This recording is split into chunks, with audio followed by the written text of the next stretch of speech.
나스닥은 현재 0.3% 상승한 13,846포인트 지나가고 있습니다. 조금 상승세로 시작을 했는데요. 해설위원님 어떻게 보시나요? 이제 마스터님께 좀 이따 자세하게 얘기를 드려보겠지만은 네. 사실 아직까지는 이제 어떻게 보면은 좀 출구 전략이 좀 미뤄지는 네. 그 상황에 대한 안도감의 랠리 이 정도 좀 아, 평가를 할 수 있을 것 같아요.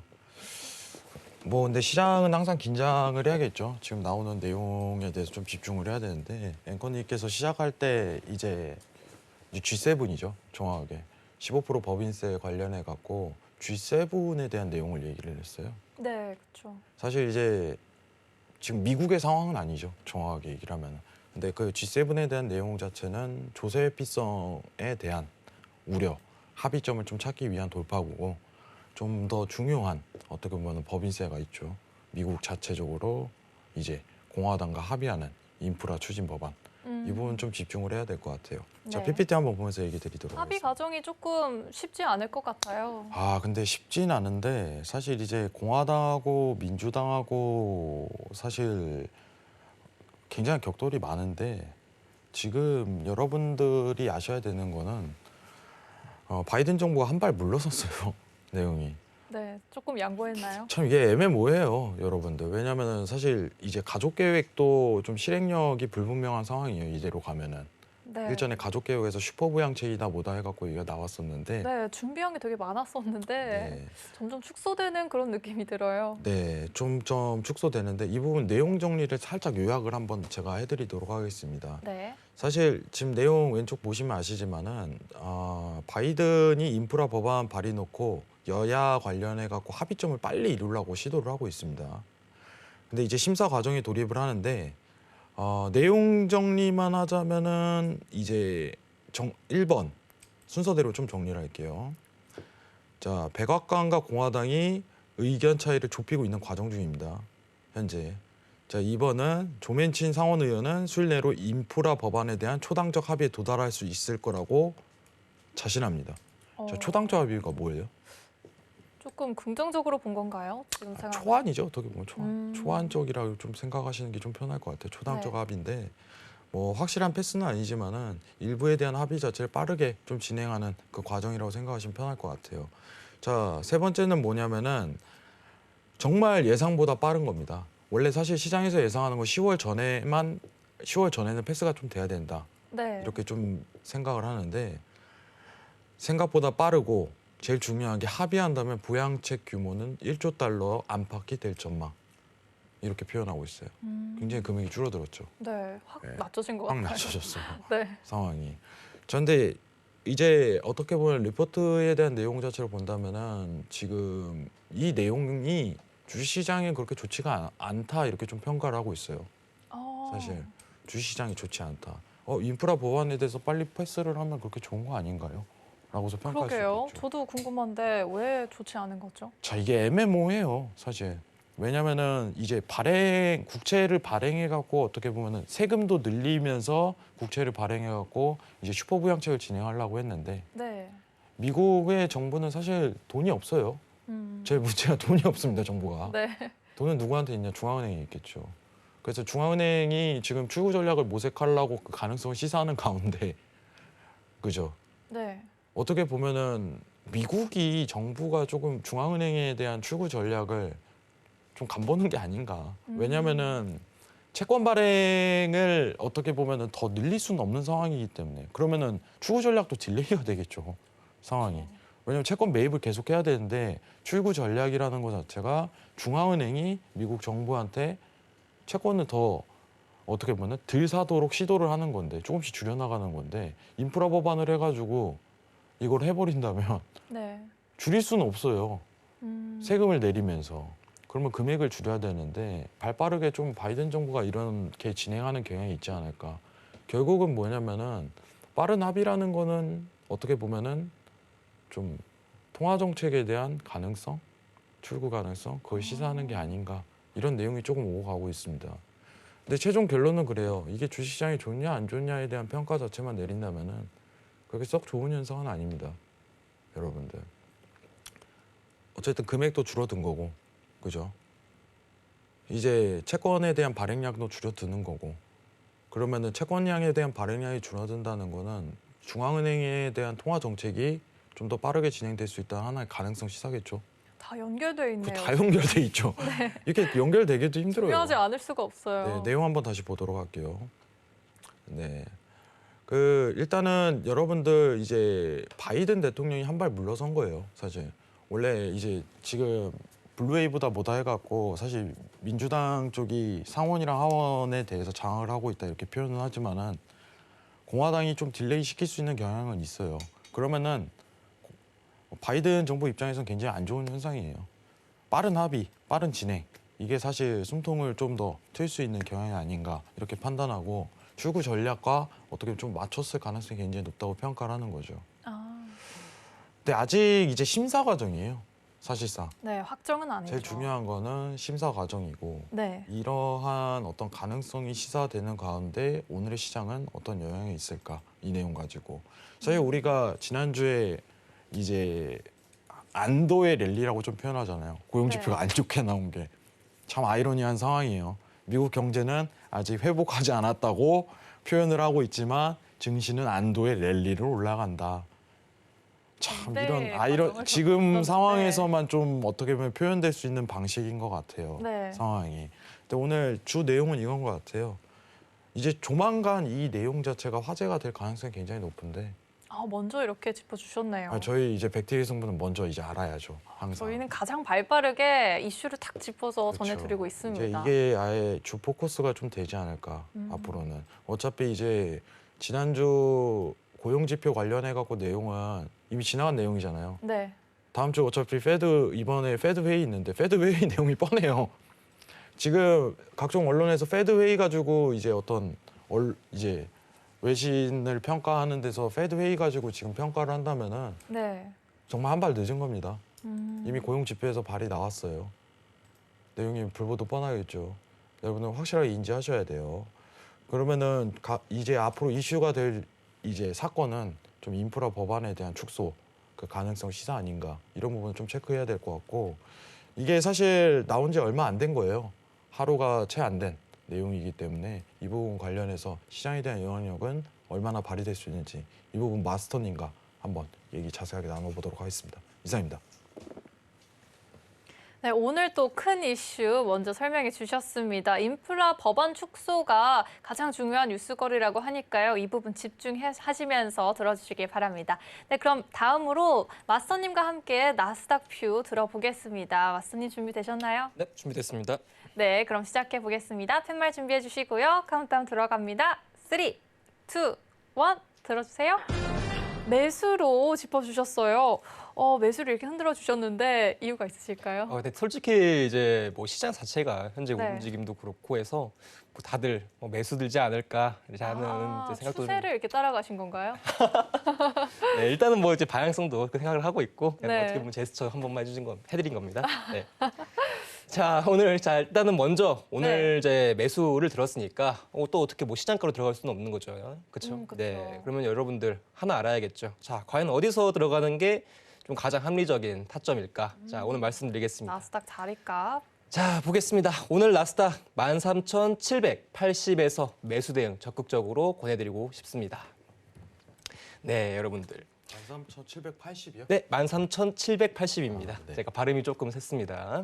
자, 일단은 오늘 뭐 전반적으로 이제 좀 이따가 시장 상황에 대해서도 이야기를 드릴 건데 일단 뭐 기술적 관점에서 왜 나스닥이 13,780에 대한 이제 지지 모멘텀이 형성이 되는지에 대해서 이야기를 좀 드리고 시작하는 게 좋을 것 같습니다.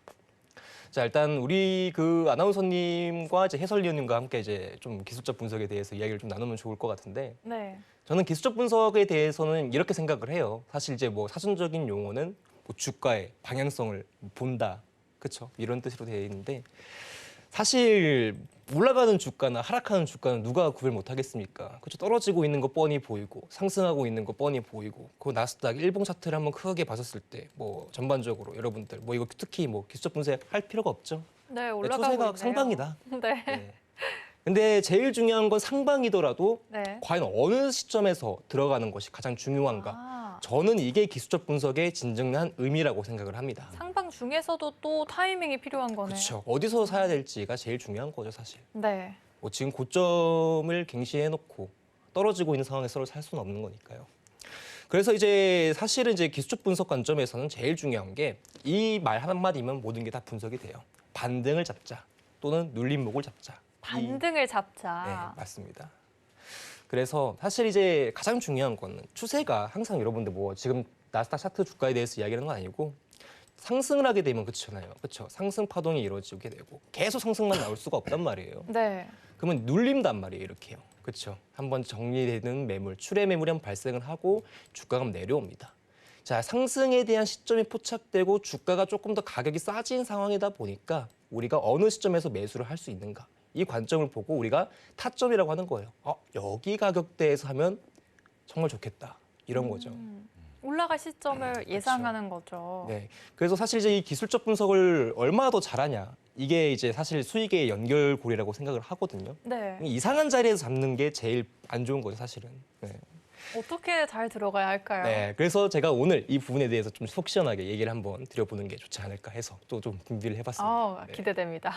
자, 일단은 차트 한 번만 다시 말씀 보여주세요. 자, 네. 일단은 이제 우리가 기본적으로 좀 알아야 되는 게 해설위원님이랑 이제 아나운서님이 동시에 좀 뭐 얘기를 해주시면 감사하겠습니다. 이 차트라는 게 네모로 돼 있잖아요, 그렇죠? 차트가 네모로 돼 있고 그 안에 이제 캔들, 뭐 주요 이동평균선, 뭐 이제 거래량 등이 있는데 뭐 오늘 여러분들에게 말씀드릴 기술적 분석 같은 경우에는 약간 보조 지표로 나중에도 한번 설명을 드릴 거지만.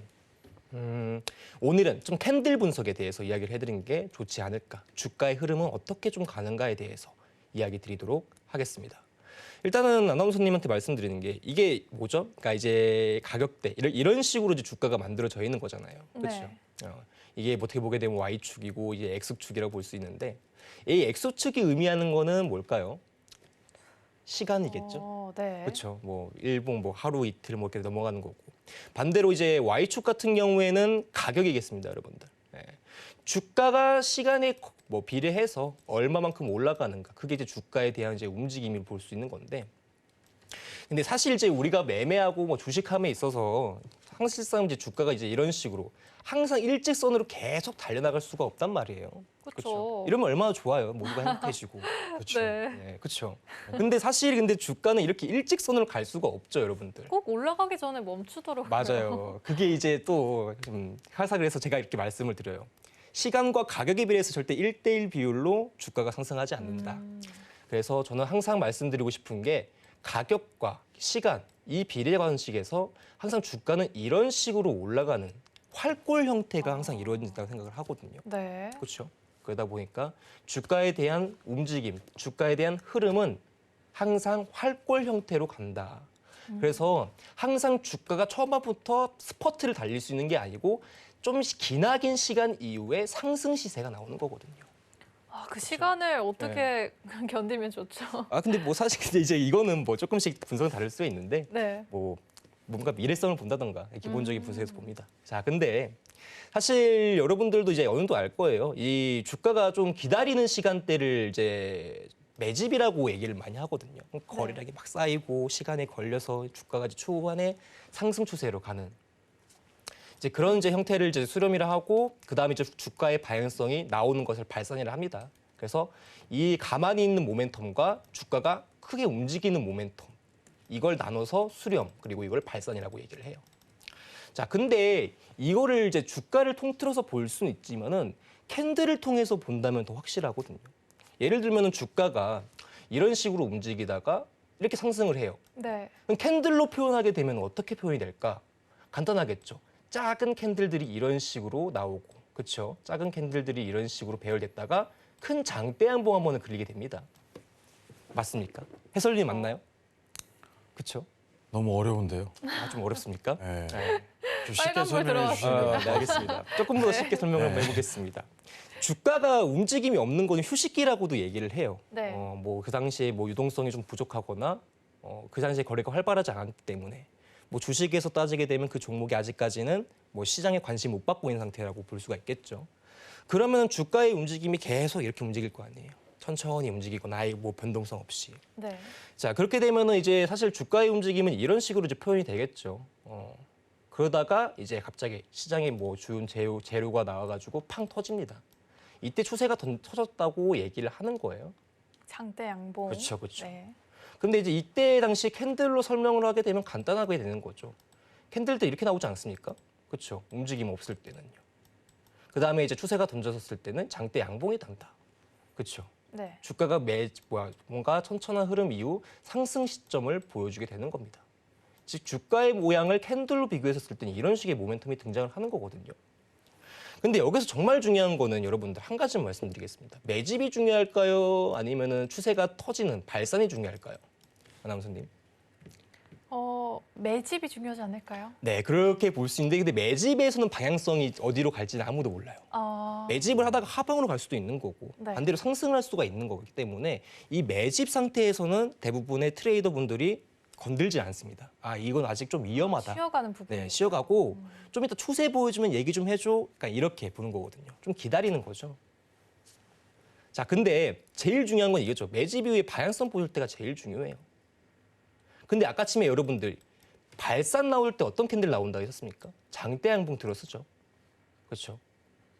근데 여러분들이 이제 중요한 거예요. 자, 추세 던져졌다. 매수에 대한 시점이 잡힌 거예요. 방향성이 나온 거니까. 자, 근데 이때 당시에 이 캔들 하나만 봤었을 때 우리가 매수 시점을 알 수가 있어요. 아, 여기서 매수 들어가는 게 가장 안전하네. 자, 다른 분들은 뭐 캔들의 뭐 시가나 종가나 얘기를 할 수 있지만은 자, 항상 중요합니다. 추세 터진 캔들의 봉중심이 제일 중요해요. 이 봉중심 내에서 지지가 이루어질 가능성이 상당히 높습니다. 봉의 중심을 네. 살펴보라는 말씀이시죠? 그렇죠. 그래서 눌림목을 분석할 때는 항상 봉중심부터 먼저 봐라. 이게 제가 봤을 때 가장 기초적인 기술적 분석이거든요. 네. 자, 근데 이제 이거를 좀 간단하게 보게 되면요. 정말 쉬워요, 여러분들. 자, 지금 이거 나스닥 차트입니다. 좀 이동평균선 조금 지우고 거래량도 좀 지우고, 그렇죠? 차트를 전반적으로 한번 보도록 할게요. 정말 캔들만 보이는. 네. 왜냐하면 저는 좀 이제 어떻게 분석을 하게 되면 네. 심플하게 좀 가다 보니까 네, 차트가 잘 안 보이네요. 네, 그렇죠. 네. 죄송합니다. 자, 근데 이거 하나만 좀 넣고 하고 싶어요. 저는 네. 자, 가격 이동 평균선 하나만 좀 쓰겠습니다. 네, 죄송해요. 21선 하나만 쓸게요. 네, 21선으로. 네, 21선 하나만 가격 이동 좀 평균선을 쓰고 좀 여러분들에게 해보고. 이야기를 좀 나눠보겠습니다. 예전에 제가 방송 나왔을 때 나스닥의 전반적인 방향성은 21선 흐름에 있다라고 좀 이야기를 드렸죠. 네. 나스닥이 이제 21선 관점에서 무너졌을 때는 하방 관점이 계속적으로 나오다가 그렇죠. 여기서도 저항 나오고 그러다가 저점을 계속적으로 갱신하다가 어떻게 됐어요? 21선을 돌파했죠, 여러분. 뚫고 올라왔어요. 네. 근데 이제 이때 당시 나왔던 캔들이 정말 중요하죠, 여러분들. 자, 21선이 일단 먼저 돌파가 됐으니까 뭡니까? 추세 전환을 의미하는 거기도 하고요. 네. 그리고 추세를 전환하는 캔들 자체가 어떻게 됐습니까? 이 캔들 장대 양봉이죠. 그러면 여러분 말씀해주신 장대 양봉. 지금은 아까 뭐 매집 이후의 관점에서 뭐 그 전에 자잘자잘한 캔들들이 없고 뭐 추세가 돌파한 시점이긴 한데 제가 드리고 싶은 얘기는 이거예요. 어떤 의미를 가진 캔들. 이건 어떤 의미를 가졌죠, 여러분들? 아까 말씀드렸던 것처럼 상승 전환. 21선 돌파했으니까 매수 전환의 의미를 알리는 캔들이에요. 의미가 있는 캔들입니다. 근데 이 캔들에서 시종가 따지는 거 정말 중요한데 한 가지만 보자 이거예요. 아, 이 캔들 봉중심만 보자. 찍어보겠습니다. 자, 볼게요, 여러분들. 자리값이 찍어보나요? 어디죠? 네. 13,510포인트 나옵니다. 13,510포인트 부분에서 확 올라가기 시작한 그렇죠, 거죠. 여러분들. 지지 포인트 받고 탄력 받고 들어 올립니다. 저 부분이 지금 봉 중심을 찍으신 건가요? 맞습니다. 아. 즉 무슨 소리냐? 네. 뭔가 의미가 있는 캔들. 아까 치면 이제 말씀드렸던 건 발산 캔들이잖아요. 네. 근데 이거는 어떻게 보게 되면 상승 전환의 캔들로 주가에서 21선 돌파했다는 거 정말 진짜 의미가 크거든요. 네. 나스닥이 드디어 하락을 끝내고 상승을 한다는 뜻인데 그 상승을 한다는 캔들의 봉중심이 약간 중요하다 얘기했고 장대 양봉이죠. 자, 장대 양봉에서 봉중심에서 매집만 가져가게 되면 승률이 상당히 높습니다. 자, 여러분들. 저때 매수로 들어가는 타이밍이에요. 510포인트. 지금 여러분들 만약에 510포인트에서 매수로 갔다면 지금 수익 어떻게 돼요? 400포인트죠. 네. 400포인트면은 얼마인가요? 446이니까 1600 티켓이고. 그 한 개당 5,600원에서 5,800원 하는 거니까 한 계약 기준이면 8천 달러 정도 되겠네요. 8,000달러 정도. 어, 8,000 저도 달러. 들어가고 싶은데요, 마스터님. 좀 늦었네요, 저는. 자, 그래서 여러분들 네. 우리가 하고 싶은 건 뭐냐면 추세가 나왔다. 그렇죠? 추세가 등장을 했어요. 매수 나왔습니다. 매도 나왔어요. 그럼 어디서 잡아야 될까? 제일 중요한 그 장대 양봉이나 장대 음봉이 봉중심 하나만 체크 들어가면 아, 정말 주요한 맥점들 체크할 수 있습니다. 또 매도의 경우 음봉에 아, 맞아요. 중심을 맞아요. 보면 맞습니다. 되는 거네요. 네, 맞습니다. 음. 뭐 예를 들면은 이때 당시 저항값도 좀 존재를 하죠. 예를 들면 이것도 이제 장대 음봉이잖아요. 네. 얘네 같은 경우에는 여기 저항 받고 떨어지는 그림도 나오죠. 아, 근데 이때는 좀 단기적인 저항이었네요. 그래도 저 포인트 자체로 따지면은 네. 150포인트 정도 가량. 아, 네. 근데 이제 사실 이제 선물하는 사람들 입장에서 30포인트, 40포인트도 사실 큰데 네. 150포인트면 솔직히 뭐 그날 하루 매매일 끝났다고 볼 수도 있는 거거든요. 자, 그러면 여러분들 제일 중요한 건 뭐다? 여러분들 장대양봉. 좀 어려움이 이렇게 이해하세요. 장대양봉, 장대음봉 들었으면 추세 나온 걸로 일단 확인 들어가고 그 캔들의 봉중심만 찍어서 주요 눌림 포인트 체크하자. 거기가 핵심이 된다. 이 부분에만 설명드리고 이야기 마치겠습니다. 그래서 여러분들 오늘 시점에서 아까쯤 이제 이걸 얘기 안 했네요. 네. 13,780에서 왜 매수를 받는가. 네. 그 부분은 이제 240분봉에서 볼 수가 있는데 주가가 또 한번 고점 갔어요. 그렇죠? 또 한번 상승 줬는데 여기서 잠깐 매집 들어가요. 그렇죠? 이때는 그게 지금 어떤 상황이죠? 이때가 아마 네. 비농업 지표가 비농업 지표가 이제 잘 나오고 나서 아, 네, 상승한 네. 시점이네요. 금요일 이쯤이었고. 네. 일단은 시간이 좀 많이 네. 촉박한 관계로 네. 간단하게 좀 브리핑을 해주셨는데 네. 내용을 좀 정리는 한번 해봐야 될 것 같아요. 시간이 좀 없는 관계로 네, 해설위원님께서 13,780에 대한 어떤 캔들 분석 관련해 갖고 내용을 해주셨는데 사실 지금 아토님께서 사실 말이 좀 빠른 편이세요. 네. 네, 굉장히 빨라요 지금. 그렇기 때문에 시청자분들이 좀 더 자세하게 이해를 하고 싶다면은 노란톡에 참여하셔서 이 부분 관련해서 설명을 하는 게 좋을 것 같은데 사실 질문이 더 있는데 근데 이제 내용이 길어지다 보니까 아, 저도 아쉬워요. 더 여쭤보고 싶은 게 있었는데. 사실 네. 이제 좀 시장 관련해 갖고 좀 질문을 좀 드리는 게 나을 것 같아요. 시간이 촉박한 만큼 일단은 캔들 관련해서 매수에 대한 의견을 주셨다는 거는 어쨌든 오늘 나왔던 바이든 관련해 갖고 초당적 합의에 대한 가능성 시사는 오늘 당장 시장에 대한 영향력이 없다. 이렇게 해석해도 괜찮은 건가요? 자, 난 시장적인 이제 기본적인 분석 한번 들어가 보는 게 간단하게 네, 좀 간단하게 하겠습니다. 네, 시간이 좀 부족하니까 네, 제가 천천히. 오늘 바이든의 그런 정책이 영향이 있었을지. 일단은 지금 당장의 시장 영향성은 없다고 보는 게 맞겠죠. 아. 뭐 일단 뭐 제가 빠르게 세 줄력을 하게 되면 지금 이제 첫 번째 공화당하고 민주당하고 현재 인프라 투자안에 관해서 규모액 때문에 싸우고 있다. 그렇죠. 그로 인해서 그 규모액이 지금 시장의 인프라 투자 법안 절차가 되는 것을 걸림돌이 되게 되고 있는 거거든요. 네. 그러다 보니까 세 번째 마지막으로 지금 인프라 투자 규모액이 2.2조 달러에서 현재는 1조 안팎으로 지금 네. 설정이 되어 있고 주요 재원 마련이라 볼 수 있는 자금 조달 이 부분도 내용이 변경됐죠. 잠깐 사진 보도록 할게요. 예. 그래서 사실 이제 규모액도 적어지고요. 그리고 원래는 이제 법인세율을 이제 21%에서 28%로 상향 조절하면서 사실 자금 조달의 목적으로 갔는데 지금 이제 법인세율을 하한 조절로 시켜놓은 거죠. 근데 사실 이게 민주당 대통령, 바이든 대통령, 민주당 바이든 대통령이 공화당과의 합의를 어떻게든 끌어내고 싶어 한 겁니다. 사실은. 네. 맞죠. 뭐 공화당이 마음을 안 여니까 우리가 이것도 해주고 저것도 해주잖아. 네. 근데 추후에 여러분들 이제 인프라 투자에 대해서 가능성은 점점 열려 있다고 생각을 합니다. 가능성 열려 있고 이 부분 실현될 가능성이 높아요. 다만 지금 당장의 시장의 영향성은 없다. 여러분들. 이 부분은 지금 중요하지 않습니다. 여기까지만 넘어가도록 하겠습니다. 네, 일단은 좀 정리를 하자면은 지금 사실 이제 추후 전략에 대해 좀 딜레이가 조금 시장에 입히고 있는 과정이잖아요. 사실 애매모호한 부분이 있어요. 민주당과 공화당이 지금 당장 어떤 초당적인 합의를 바로 나올 거라는 거에 대한 의문감은 사실 굉장히 덮여 쓰여져 있는 상황이죠. 그러면은 조금 간략하게 정리하면은 시장에 영향력이 있을 거라고 판단하지만 지금 당장 미치지는 않을 것이다. 현재로서는 영향력이 아직은 그리고 없다. 저희가 또 나중에 이제 인프라 관련해서 내용이 나온다면 발빠르게 좀 접하면서 자세한 내용 또 드리도록 하겠습니다. 이상입니다.